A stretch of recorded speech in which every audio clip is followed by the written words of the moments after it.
দিল্লি নয়, পিন্ডি নয়, নয় অন্য কোন দেশ, সবার আগে বাংলাদেশ। দেশের রাজনীতিতে আবারও মতবিরোধ। বিএনপির ভারপ্রাপ্ত চেয়ারম্যান তারেক রহমান গত বুধবার এক সমাবেশে স্পষ্ট জানিয়ে দিয়েছেন, সরকার নির্বাচন নিয়ে টালবাহানা করছে। নির্বাচন হতে হবে ডিসেম্বরের মধ্যেই। বলার অপেক্ষা রাখে না তারেক রহমানের এই কঠোর বার্তা সরকারের জন্য চ্যালেঞ্জের। অন্তর্বর্তীকালীন সরকারের প্রতি আহ্বান, আগামী ডিসেম্বরের মধ্যেই জাতীয় নির্বাচন অনুষ্ঠিত হতে হবে।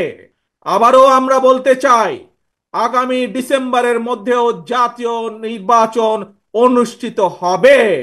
বিএনপির ডিসেম্বরে নির্বাচনের দাবি অবশ্য পুরানো, তবে এতদিন সরকারকে সরাসরি চাপের পথে যায়নি দলটি।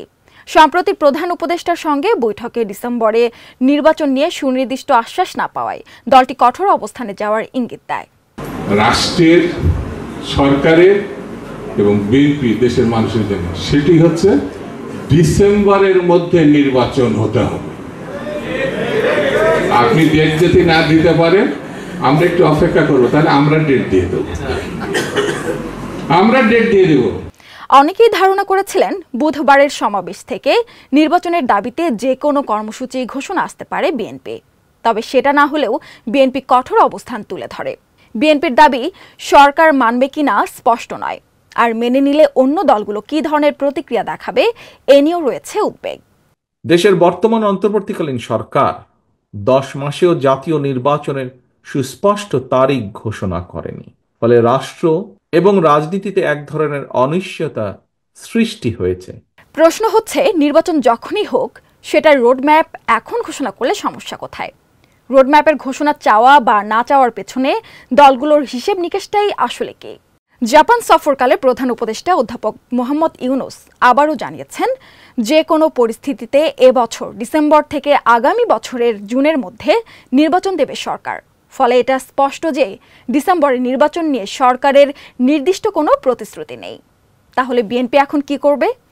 বিশেষ করে তারেক রহমানের কড়া বার্তার পরও যখন সরকার থেকে কোনো রোডম্যাপের আশ্বাস নেই, তখন বিএনপি কোন পথে হাঁটবে এ নিয়ে চলছে গুঞ্জন। আমি সকল প্রধান সংস্কারগুলো সম্পন্ন করে নির্বাচন আয়োজন করার ব্যাপারে বরাবর আপনাদের কাছে আবেদন জানিয়ে এসেছি। তবে রাজনৈতিক ঐকমত্যের কারণে আমাদেরকে যদি অল্প কিছু সংস্কার করে ভোটার তালিকা নির্ভুলভাবে তৈরি করার ভিত্তিতে নির্বাচন সম্পন্ন করতে হয়, তাহলে 2025 সালের শেষের দিকে নির্বাচন অনুষ্ঠান হয়তো সম্ভব হবে। রাজনীতিতে আলোচনা চলছে, আপাতত কোনো কর্মসূচিতে যাচ্ছে না বিএনপি। সরকারের ওপর রাজনৈতিক চাপ তৈরির দিকে এগুচ্ছে দলটি।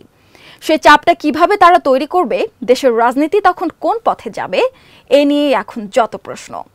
সংস্কার হচ্ছে চলমান প্রক্রিয়া। ইচ্ছা করলে অমুক দিন অমুক সময়ের মধ্যে সংস্কার শেষ করা যাবে, এটা কেউ বলতে পারে না। ঠিক একইভাবে এই নির্বাচনকে বিলম্বিত করার জন্য কিছু উছিলা বের করা হচ্ছে। যেমন একটা উছিলা হলো বিচার শেষ করতে হবে। আরও সংবাদ পেতে চোখ রাখুন প্রতিদিনের বাংলাদেশের ওয়েবসাইট, ফেসবুক পেজ ও ইউটিউব চ্যানেলে। এতক্ষণ সঙ্গে থাকার জন্য ধন্যবাদ।